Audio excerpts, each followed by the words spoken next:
اللہ اکبر۔ حضرت انس بیان کرتے ہیں رضی اللہ عنہ کہ اللہ کے نبی صلی اللہ علیہ وسلم ایک بات اکثر ارشاد فرمایا کرتے تھے، کہتے لو ان لابن آدم وادیان من ذهب احب ان یکون له وادیان واد من ذهب احب ان یکون له وادیان، اگر آدم کے بیٹے کے پاس ایک وادی ہے جو سونے سے بھری ہوئی، وادی کہتے ہیں جو پہاڑوں کے درمیان نشیبی علاقہ ہوتا ہے، چاروں طرف پہاڑ ہو، درمیان میں نشیب ہے، وہ سارا نشیب جو ہے، وہ بستی جو ہے وہ سونے کی بھر گئی ہے۔ اللہ اکبر۔ یہ اللہ کے نبی ارشاد فرما رہے ہیں کہ اگر یہ ہمارے بارے میں ارشاد فرما رہے ہیں، ہم لوگوں کے بارے میں، ہم میں سے اگر کسی بندے کو اتنا سونا مل گیا کہ ایک وادی بھر گئی ہے، سکون نہیں آئے گا، اسے چین نہیں آئے گا۔ احب ان یکون لہ وادیان، اس کی چاہت ہوگی کاش مجھے 2 وادیاں مل جائیں، یہ جو ساتھ والی وادی ہے نا، کاش اس کے اندر بھی میرا ہی سونا پڑا ہو، یہ بھی سونے سے بھری ہوئی ہے۔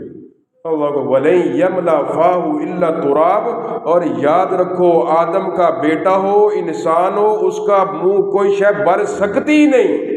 اللہ نے فرماتے ہیں کسی شے سے اس کا منہ نہیں بھرے گا، ہاں بھرے گا تو مٹی سے بھرے گا، جب وہ منو مٹی کے اندر دفن ہو جائے گا اب اس کا منہ بند ہوگا، ورنہ جیتے جی اس کی ہوس ختم ہونے کا نام لے گی ہی نہیں۔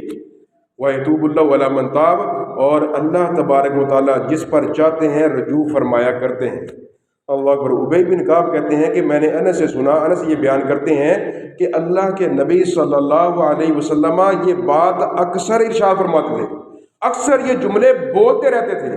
اللہ اکبر۔ انس کہتے ہیں بار بار ان جملوں کو سننے کی وجہ سے ہمارے ذہن کے اندر یہ آ رہا تھا شاید یہ قرآن کی کوئی آیت ہے، کیونکہ اللہ کے نبی صلی اللہ علیہ وسلم کا وطیرہ تھا کہ قرآنی آیات کا کثرت سے ورد کرتے تھے، اور صحابہ کرام جو ہیں وہ بھی قرآن دن رات پڑھا کرتے تھے۔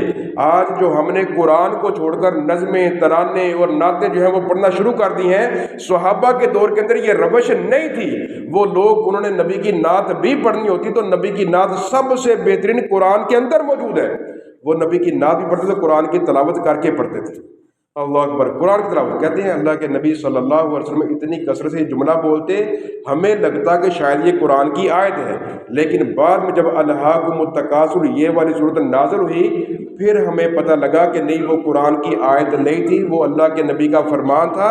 اصل آیت یہ ہے الہاکم التکاثر حتی زرتم المقابر، لوگوں تمہیں مالوں کی کثرت نے، ایک دوسرے سے آگے بڑھنے نے غفلت کے اندر مبتلا کر دیا حتیٰ کہ تم نے قبروں کی زیارت کر لی۔ اللہ اکبر۔ ایک اس میں آتا ہے لو کان لابن آدم وادیان، اللہ اکبر۔ اللہ کے نبی فرماتے ہیں اگر ابن آدم کی 2 وادی ہوتی مال، مال کی بھری، 2 وادیاں مال کی بھری ہوتی، لبتغى ثالثا، ابن آدم صبر نہ کرتا، تیسرے کی تلاش میں چل کھڑا ہوتا، تیسرے کی تلاش میں نکل جاتا۔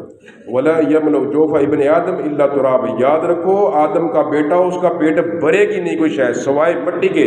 وَيَتُوبُ اللَّهُ عَلَىٰ مَن تَابَ، اور اللہ تبارک و تعالیٰ جس پر چاہتے ہیں اس پر رجوع فرماتے ہیں۔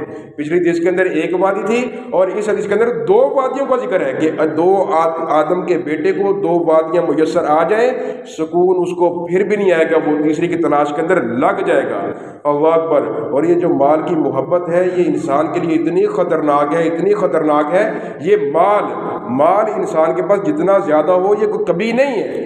اللہ اکبر۔ صحابہ کرام اللہ کے نبی کے پاس ہے صلی اللہ علیہ وسلم، کہنے لگے اللہ کے رسول ہمارے مالدار ساتھی جو ہیں ہم سے سبقت لے گئے، جن کے پاس مال ہے وہ آگے نکل گئے، ہم پیچھے رہ گئے، ہماری اس پریشانی کا مداوع کیجئے۔